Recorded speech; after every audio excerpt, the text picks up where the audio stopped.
Essa mulher liderava as operações de tráfico no cartel quando acabou sendo encurralada pela polícia e teve um fim trágico. Por incrível que pareça, ela não foi a única criminosa a se dar mal em um confronto, como por exemplo Ovidio Guzmán, filho de El Chapo, que comandava as ações do cartel, até que, após uma grande operação policial, ele foi capturado e preso. Ovidio Guzmán Lopes, nascido em 29 de março de 1990, é filho de Joaquim El Chapo Guzmán e sua segunda esposa. Criado na Cidade do México, estudou por 4 anos em uma instituição administrada pelos Legionários de Cristo, sendo retirado da escola por sua mãe após exclusão em uma viagem escolar. Desde a adolescência, segundo o indiciamento de um grande júri dos Estados Unidos, esteve envolvido nas atividades do cartel de seu pai. Em 2012, foi designado pelo Escritório de Controle de Ativos Estrangeiros dos Estados Unidos como tenente-chave do cartel de Sinaloa. Após a prisão de seu pai, assumiu papel central na organização criminosa ao lado dos irmãos Iván Archivaldo Guzmán, Jesus Alfredo Guzmán e Ismael El Mayo Zambada. Em abril de 2018, uma acusação formal foi apresentada contra ele e seu irmão Joaquim Guzmán Lopes por conspirar para traficar substâncias ilícitas desde 2008. Em 17 de outubro de 2019, forças da Guarda Nacional capturaram Ovidio Guzmán Lopes em Culiacán, Sinaloa. A ação resultou em confrontos armados com membros do cartel, que mobilizaram cerca de 600 homens fortemente armados. A ofensiva incluiu ameaças de ataques a familiares de militares e levou à sua libertação poucas horas depois, conforme declarado pelo presidente Andrés Manuel López Obrador, que justificou a decisão como forma de evitar um massacre. Em 5 de janeiro de 2023, após uma operação de inteligência conjunta entre os governos do México e dos Estados Unidos, Guzmán Lopes foi novamente capturado no distrito de Jesus Maria, em Culiacán. A operação durou cerca de 10 horas e contou com helicópteros e um comboio terrestre. Durante a detenção, outras 17 pessoas suspeitas de envolvimento com o cartel foram presas. No mesmo dia da prisão,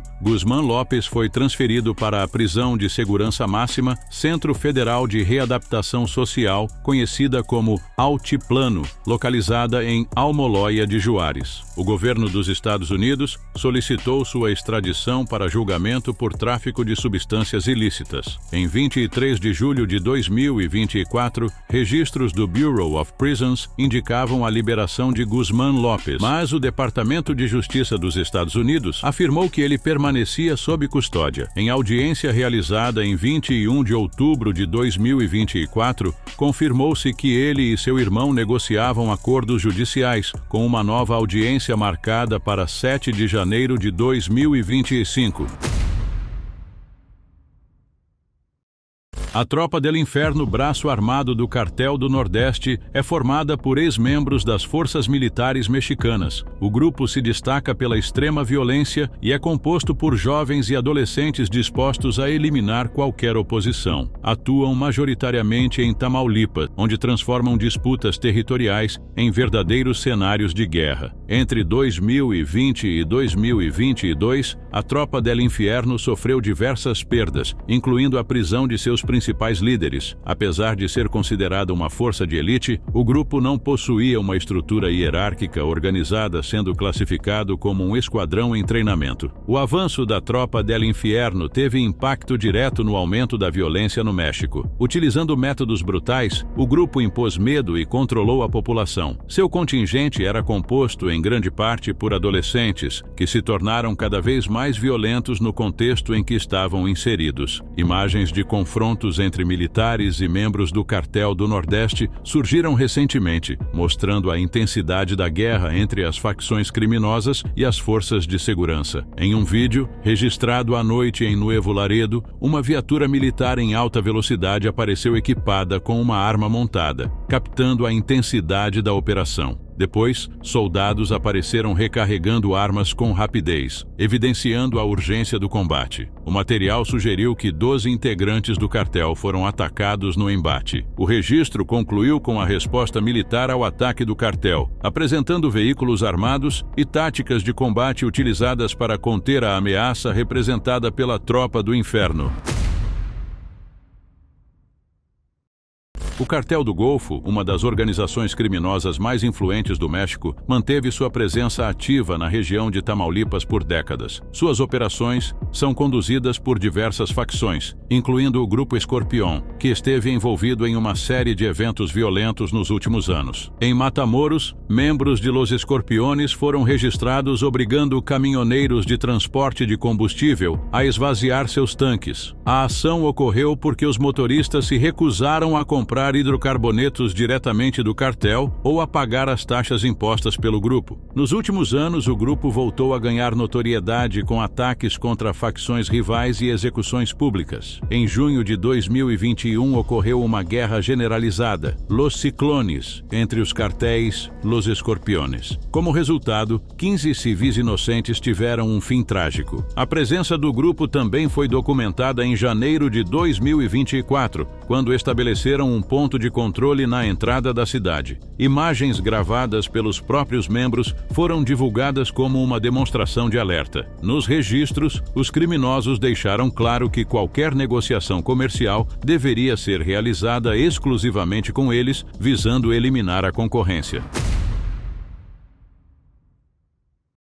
Maria Guadalupe Esquivel, conhecida como La Catrina, emergiu como uma figura central dentro do cartel de Jalisco Nueva Generación, uma das organizações criminosas mais influentes do México. Criada em Tepalcatepec, Maria se envolveu com o cartel após abandonar sua casa e iniciar um relacionamento com um de seus membros. Inspirada por narrativas glamorizadas da vida criminosa, ela foi rapidamente atraída para esse universo. Sua notoriedade cresceu quando começou a compartilhar sua vida de luxo nas redes sociais, onde exibia armas e ostentava seu envolvimento com o cartel. Sob a tutela de um chefe, Maria rapidamente subiu na hierarquia, assumindo responsabilidades em operações de tráfico e ataques contra grupos rivais. O cartel de Jalisco Nueva Generación, liderado por Nemésio Oseguera Cervantes, conhecido como El Mencho, consolidou-se como uma das facções mais violentas do México. Entre 2013 e 2015, a organização expandiu seu controle, aproveitando o vácuo de poder deixado pela captura de El Chapo. A violência do cartel era característica de sua estratégia de domínio territorial, e La Catrina desempenhou um papel essencial em suas operações. Seu envolvimento direto em emboscadas contra as forças de segurança culminou em um ataque mortal em El Aguaje, onde liderou um confronto contra policiais. Esse episódio chamou a atenção das autoridades e resultou em uma caçada intensificada para sua captura. Em janeiro de 2020, Maria foi localizada pelas forças de segurança mexicanas. Durante a tentativa de prisão, um tiroteio se iniciou, resultando em ferimentos fatais para La Catrina. Imagens capturadas após o confronto mostraram sua última tentativa de resistência antes de sucumbir aos ferimentos. Seu fim, ocorrido aos 21 anos, marcou a ruptura de uma trajetória criminosa breve. Agentes da patrulha de fronteira dos Estados Unidos foram atacados por suspeitos de cartel enquanto patrulhavam a região próxima a Fronton, Texas. O ataque partiu do lado mexicano da fronteira, durante a tentativa de um grupo de imigrantes ilegais de cruzar o rio. Nenhum agente foi atingido e os indivíduos não conseguiram concluir a travessia. Após o incidente, o Departamento de Segurança Pública do Texas reforçou as operações na área, utilizando drones para monitoramento aéreo, enquanto a movimentação de forças militares mexicanas foi observada na margem oposta do rio. Os tiroteios registrados na fronteira aumentaram a preocupação das forças de segurança, resultando em investigações detalhadas para compreender a dinâmica da situação. A presença de grupos criminosos fortemente armados na divisa entre os dois países representa um desafio significativo para as operações das autoridades americanas. A patrulha da fronteira segue monitorando a movimentação na região, contando com o apoio de tecnologia de vigilância aérea e terrestre. As investigações continuam para identificar os responsáveis pelo ataque e avaliar possíveis conexões com outras organizações criminosas que atuam na área. Dois turistas americanos, Aaron Paysan e Logan Howard, viajaram do estado de Indiana até Cancún, no México, em busca de uma experiência tranquila fotografando a vida selvagem tropical. Durante o trajeto, decidiram explorar uma estrada secundária na expectativa de registrar espécies raras de aves. No entanto, o que deveria ser uma simples expedição se transformou em um encontro inesperado com homens armados. Enquanto dirigiam por uma área isolada, um caminhão surgiu repentinamente na estrada. O veículo avançou em alta velocidade e, ao se aproximar, vários homens fortemente armados saltaram, cercando o carro dos turistas. Oh my God, they have guns. Jesus. Go, No, please, what? No, Espanol, please. No problem, okay? I'm about to pass No out. problem, okay? No problem. Logan, don't. It's okay, Oh, it's okay, hey. it's okay. No problem, okay? Apesar da abordagem abrupta, os homens armados garantiram que os dois não estavam em perigo. Nenhuma exigência foi feita, e os turistas não foram roubados ou ameaçados diretamente. No entanto, os indivíduos deixaram um aviso claro: não deveriam seguir adiante na estrada. O motivo para essa restrição nunca foi explicado, mas o tom firme da advertência fez com que os viajantes imediatamente mudassem de rota. Joaquim Guzmán Loera, conhecido como El Chapo, foi o líder do cartel de Sinaloa e uma das figuras mais influentes no tráfico de drogas internacional. Durante décadas, ele comandou uma rede criminosa que transportava grandes quantidades de entorpecentes para os Estados Unidos e outros países. Após sucessivas fugas da prisão, ele se tornou um dos criminosos mais procurados do mundo. Sua recaptura em 2016 marcou o fim de uma das mais complexas operações já realizadas contra o narcotráfico. A ação, denominada Operação Cisne Negro, ocorreu em Los Mochis, uma cidade no estado de Sinaloa, México. Após meses de investigações e vigilância, as forças especiais da Marinha Mexicana obtiveram informações precisas sobre o esconderijo de Guzmán. O imóvel, localizado em uma área urbana, estava fortemente protegido por homens armados e equipado com um sistema de túneis subterrâneos, projetados para facilitar fugas rápidas. Na madrugada de 8 de janeiro de 2016, a operação foi iniciada. Os fuzileiros navais cercaram a residência e avançaram com equipamentos táticos. Câmeras corporais registraram cada movimento das forças de segurança ao entrarem no local. A resistência foi intensa. Os seguranças de El Chapo abriram fogo, desencadeando um confronto que durou vários minutos. Durante o tiroteio, Guzmán tentou escapar através de um túnel que levava ao sistema de esgoto da cidade. Contudo, as forças de segurança já haviam previsto essa possibilidade e bloquearam possíveis rotas de fuga. Percebendo que estava cercado, El Chapo emergiu em uma rua próxima e tentou se misturar à população, mas foi rapidamente localizado e detido por agentes federais. A recaptura foi anunciada oficialmente pelo governo mexicano e imagens do momento em que Guzmán foi colocado sob custódia ganharam repercussão mundial. Essa captura marcou a terceira vez que El Chapo foi preso. Anteriormente, ele havia escapado de prisões de segurança máxima em 2001 e 2015. Após essa última detenção, ele foi extraditado para os Estados Unidos em 2017, onde enfrentou julgamento por tráfico de substâncias ilícitas, lavagem de dinheiro e outros crimes. Em 2019, foi condenado à prisão perpétua em uma penitenciária de segurança máxima. Sua captura e condenação representaram um golpe significativo para o cartel de Sinaloa, mas a organização criminosa seguiu operando sob novas lideranças. El Malboro foi identificado como um dos principais operadores financeiros do cartel Jalisco Nueva Generación. Durante a investigação, autoridades constataram sua conexão com o cartel do Golfo e seu envolvimento direto no transporte de grandes quantidades de entorpecentes para os Estados Unidos. A operação que resultou em sua detenção foi realizada após meses de monitoramento de transações financeiras e movimentações suspeitas entre diferentes estados do México. Relatórios indicaram que El Malboro coordenava o envio de aproximadamente 1 tonelada de por mês, utilizando rotas estabelecidas por redes de tráfico internacional. Ele mantinha uma relação próxima com Nemésio Oseguera Cervantes, conhecido como El Mencho, líder do cartel Jalisco Nueva Generación. A ação ocorreu em um ponto estratégico, onde forças de segurança federais e unidades de inteligência interceptaram Marlboro antes que ele pudesse deixar a área. Câmeras corporais registraram a abordagem tática utilizada para conter possíveis tentativas de fuga ou reação armada. Apesar de estar protegido por seguranças, a operação foi executada com precisão, resultando na prisão sem resistência significativa. Após sua detenção, investigações apontaram que Marlboro desempenhava um papel essencial no esquema financeiro do cartel. Ele era responsável pela lavagem de dinheiro e pela movimentação de grandes quantias entre empresas de fachada, garantindo a sustentação econômica do cartel. O impacto de sua captura foi imediato, provocando instabilidade dentro da organização criminosa e afetando transações que dependiam de sua rede de contatos.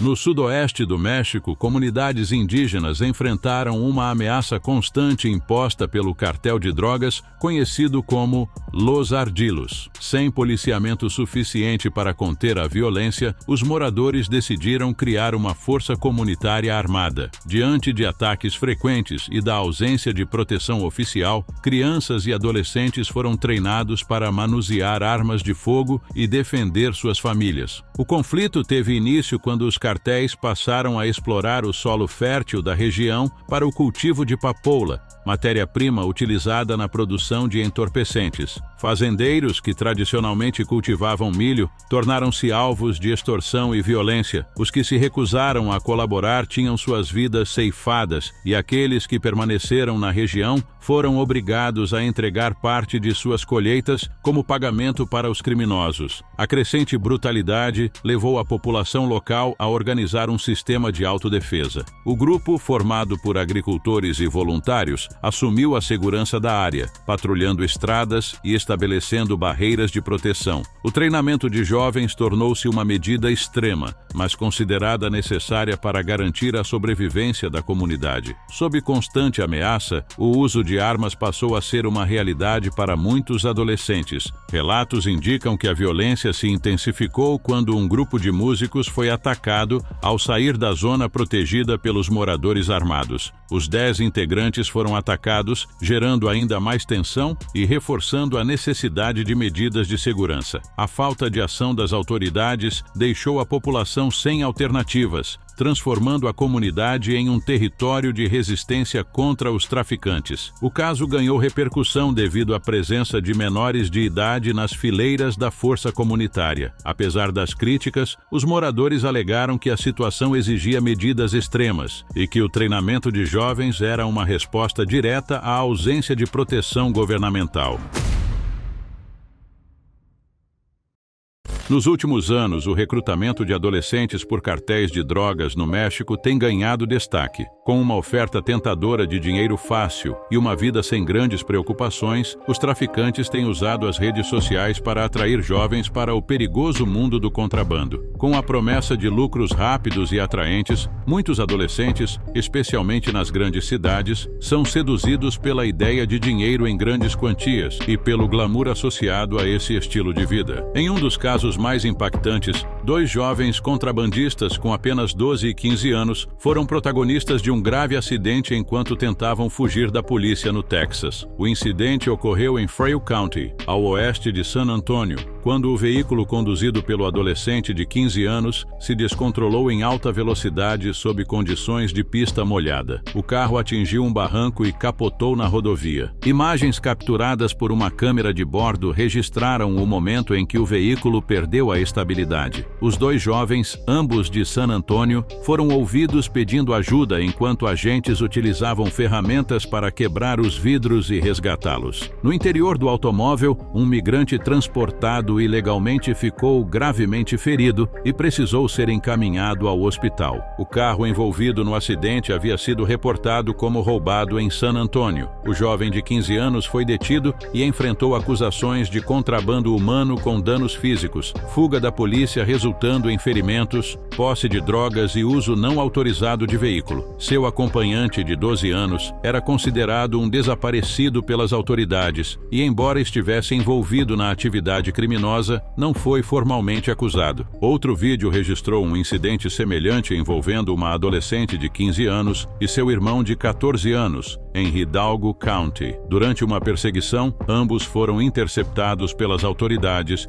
e detidos sob acusações de envolvimento em atividades de contrabando. Onbirinci Laquena, um dos principais líderes de uma facção do Cartel do Golfo chamado José Alberto Garcia Villano, conhecido como Laquena, foi capturado em um shopping center de alto padrão localizado em San Pedro Garza Garcia, no estado de Nuevo León. Sua prisão foi realizada após uma operação conduzida por autoridades mexicanas, que utilizaram tecnologia de reconhecimento facial do sistema de segurança do shopping para identificá-lo. Garcia Villano comandava um dos grupos mais violentos do Cartel do Golfo, os Ciclones. Ele esteve diretamente envolvido no sequestro de 4 cidadãos americanos, evento que gerou um aumento na tensão entre México e Estados Unidos. As autoridades ofereceram recompensas por informações que levassem à sua captura, classificando-o como um dos criminosos mais perigosos do nordeste do país. Apesar de sua influência, Laquena mantinha um perfil discreto, evitando exposição pública e restringindo seu círculo de confiança. No entanto, dentro do Cartel do Golfo, ele possuía alianças estratégicas e rivalidades internas que afetavam diretamente o controle territorial e as operações ilícitas da organização. Relatórios indicavam que ele comandava entre 10 e 15 mil homens armados, exercendo influência sobre rotas de tráfico e disputas locais. Antes de sua prisão, uma tentativa anterior de capturá-lo não teve sucesso. Durante a operação, ele conseguiu escapar de sua residência, demonstrando sua capacidade de evadir forças de segurança. Não esqueça de se inscrever para assistir mais vídeos como esse.